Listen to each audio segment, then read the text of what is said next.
Hello everyone, welcome back to my channel.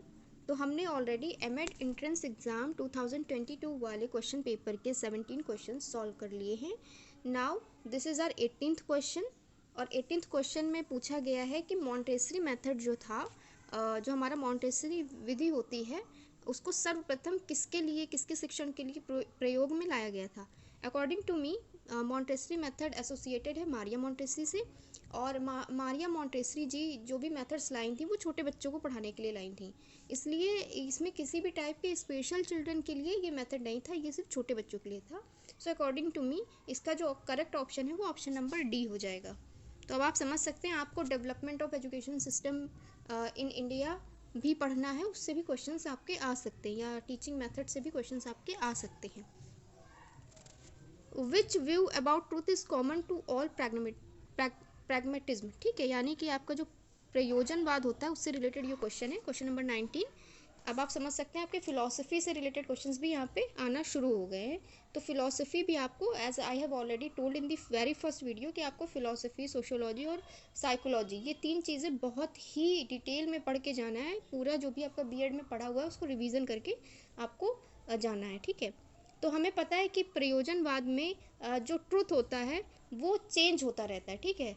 Pragmatism theory के according जो truth होता है वो चेंज होता रहता है, क्योंकि जो इंसान है, ह्यूमन नेचर है, वो कभी एक साथ एक समान नहीं रहता है। जब इंसान एक समान नहीं रहेगा, उसके आइडियल्स चेंज होते रहेंगे, उसकी लाइफ में सिचुएशंस अलग अलग आएंगी, तो उस हिसाब से जो ट्रुथ होगा ह्यूमन लाइफ का वो भी चेंज होता रहेगा।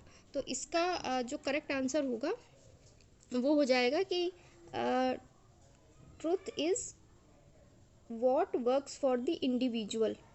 Truth is relative to place, time and purpose. तो ऑप्शन नंबर बी जो है वो करेक्ट हो जाएगा।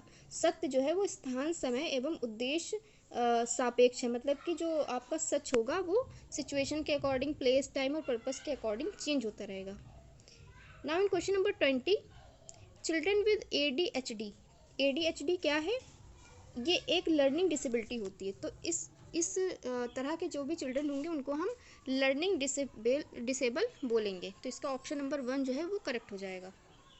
इसके बाद में आता है Leone Festinger is known for. इसका करेक्ट ऑप्शन है option number A, cognitive dissonance theory से रिलेटेड है, एसोसिएटेड है लियोन फेस्टिंगर। अब इस थ्योरी के बारे में मैंने अपने बीएड में तो नहीं पढ़ा था, अगर आपने पढ़ा हो तो प्लीज़ कमेंट करके बताएं। Positive psychology was first introduced by. Positive psychology किसके द्वारा इंट्रोड्यूस की गई थी? तो पॉजिटिव साइकोलॉजी जो थी वो, I am not very sure about this particular answer. तो इसका अगर आपको आंसर समझ में आ रहा है तो आप प्लीज़ कमेंट सेक्शन में ज़रूर बताएं। A child study hard for good grade, the motivation behind this study can be termed as. अब मोटिवेशन वाला जो आपका चैप्टर है उसमें हमने पढ़ा है कि इंट्रिंसिक और एक्सट्रिंसिक दो तरह की मोटिवेशन होती हैं। अगर हम कोई काम अपनी इच्छा से करते हैं तो वो हमारा इंट्रिंसिक मोटिवेशन होता है, जैसे कि हम बहुत ज़्यादा इंटरेस्टेड हैं किसी चीज़ को करने में, तो वो हमारा जो है आंतरिक अभिप्रेरणा हो जाएगी। और अगर हमें किसी चीज़ का लालच है, या हमें कुछ बाहर से कुछ एक्सटर्नल मोटिवेशन मिल रहा है कि हम अगर अच्छा पढ़ेंगे तो हमें कोई रिवॉर्ड मिलेगा, या हमें गुड ग्रेड मिलेंगे, या हम फर्स्ट आ जाएंगे, तो इस तरह की जो मोटिवेशन होती है उसको हम एक्सट्रिंसिक मोटिवेशन बोलते हैं। तो इसका करेक्ट ऑप्शन हो जाएगा option number B. Question number 24 में, removal reinforcement is also known as. देखिए, हमने पॉजिटिव नेगेटिव पढ़े हैं। रीइंफोर्समेंट ऑलरेडी मैंने आपको बताया था, जो हमारा जहाँ से हमने क्वेश्चन पेपर स्टार्ट किया था वहाँ से ही मैंने आपको बता दिया था कि रीइंफोर्समेंट वाला चैप्टर इंपॉर्टेंट है। आपकी जितनी भी साइकोलॉजिकल पर्सपेक्टिव है बीएड का वो पूरा ही इंपॉर्टेंट है। और बिहेवियरिज्म, कॉग्निटिज्म, कंस्ट्रक्टिविज्म, ये तीन चीज़ें तो आप बिल्कुल पक्की करके जाइएगा, इससे क्वेश्चंस ज़रूर आते हैं और आएंगे इस बार भी। रिमूवल रीइंफोर्समेंट जो है उसमें हम क्या, मतलब उसको हम दूसरे किस नाम से जानते हैं? तो देखो, जब हमको किसी चीज़ को हटाना होता है तो हम नेगेटिव रीइंफोर्समेंट उसको हम बोलते हैं ना, जैसे कि हमने कुछ अच्छे को रिमूव कर दिया तो वो हो जाता है हमारा नेगेटिव रीइंफोर्समेंट। और जब हम कुछ अच्छा उसमें ऐड करते हैं, या जब हम कुछ बुरा ऐड करेंगे तो नेगेटिव हो जाएगा, या हम कुछ अच्छा हटाएंगे तब नेगेटिव हो जाएगा।